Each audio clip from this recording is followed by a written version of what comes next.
Hello and welcome. I'm Dr. Dana Haggard, Professor of Management and curator of this video on the primary types of academic research articles. There is quite a variety of purposes, contents, analyses, and writing styles in academic articles. This lecture is intended to give you a general overview of the different types of articles you will encounter. More detailed information on each type of article, along with examples, will be provided in subsequent lectures on each type of article. There are two basic categories of academic research: empirical and theoretical or conceptual. If you look up empirical using Bing, the definition you get is based on, concerned with, or verifiable by observation or experience, rather than theory or pure logic.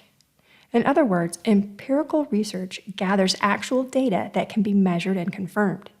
This is in contrast to theoretical or conceptual articles, which do not use measurable data to test a hypothesis, but instead depend on the use of logic or theory. Methodological research is concerned more with how research is conducted or how data is analyzed than in establishing conclusions about specific cause and effect relationships or in providing an explanatory framework for a phenomenon. There is a wider variety of types of empirical research than theoretical. But within both categories, there is considerable variation in how individual researchers present their work. Let's start with some details about empirical research. In quantitative research, authors report original research in which the observed outcomes are numerically represented. This means that the concepts they are testing can be measured with numbers, which are analyzed with statistics. For example, examining the relationship between a student's GPA and their starting salaries would be a quantitative analysis.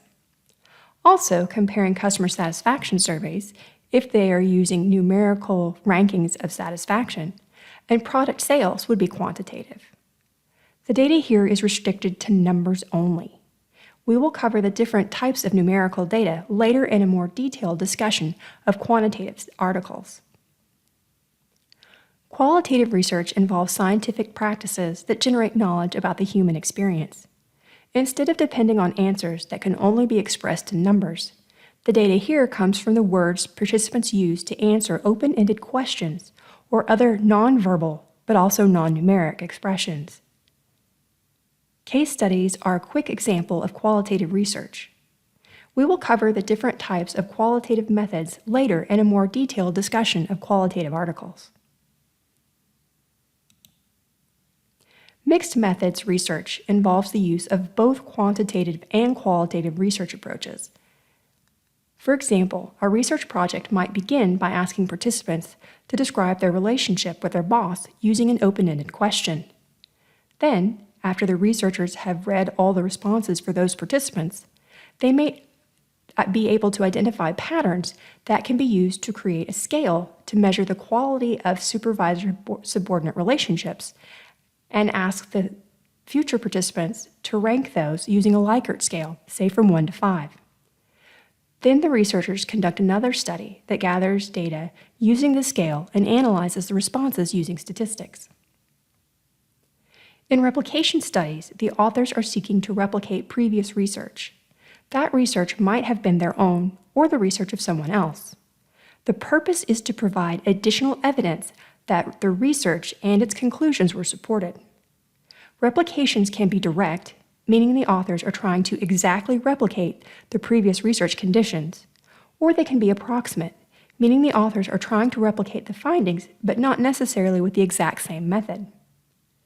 Replication studies are important in every discipline because you can't take a single article and say you've proved anything.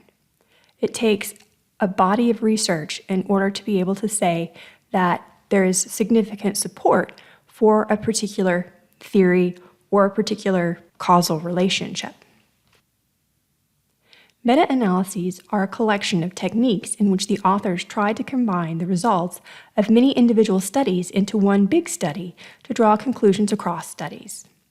In order for a meta-analysis to be conducted, there has to be a sufficient number of empirical articles already published that test the relationships the authors are interested in.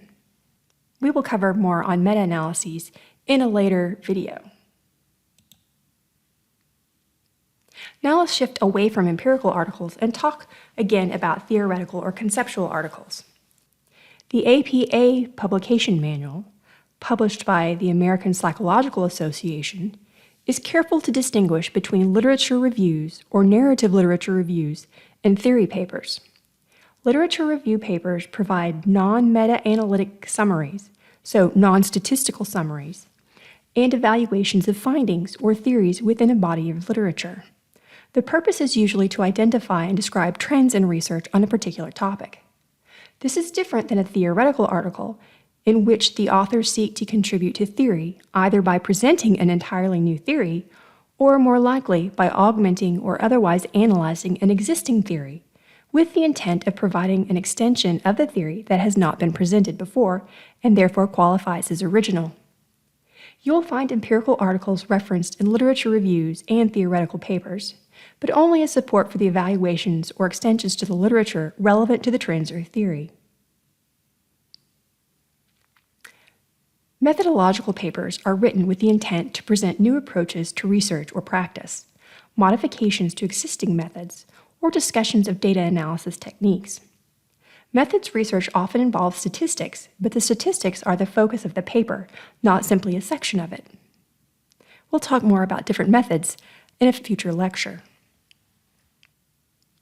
I realize that was a fairly quick review of the different types of research articles, but I thought it would be helpful to at least have that initial framework as we go through the rest of the semester and we build on that information and get more details on each of those different types of research.